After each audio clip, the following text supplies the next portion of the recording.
বেদান্ত দর্শন।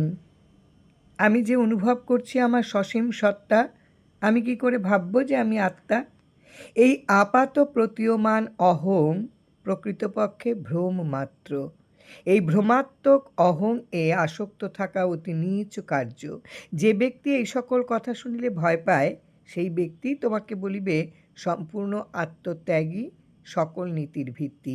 কিন্তু পূর্ণ আত্মত্যাগ কি? এই আত্মত্যাগ হইলে কি অবশিষ্ট থাকে? আত্মত্যাগ অর্থ এই আপাত প্রতীয়মান অহংয়ের ত্যাগ, সর্বপ্রকার স্বার্থপরতা বর্জন। এই অহংকার ও মাতার পূর্ব সংস্কারের ফলস্বরূপ। আর যতই এই অহং ত্যাগ হইতে থাকে, ততই আত্মা নিত্য স্বরূপে নিজ পূর্ণ মহিমায় প্রকাশিত হয়। ইহাই প্রকৃত আত্মত্যাগ, ইহাই সমুদয় নীতিশিক্ষার ভিত্তিস্বরূপ, কেন্দ্রস্বরূপ। মানুষ উহা জানুক আর নাই জানুক, সমুদয় জগৎ সেই দিকে ধীরে ধীরে চলিয়াছে। অল্পাধিক পরিমাণে তাহাই অভ্যাস করিতেছে। কেবল অধিকাংশ লোক উহা অজ্ঞাতসারে করিয়া থাকে। তাহারা উহা জ্ঞাতসারে করুক। এই আমি এবং আমার প্রকৃত আত্মা নহে, ইহা জানিয়া তাহারা এই ত্যাগ আচরণ করুক।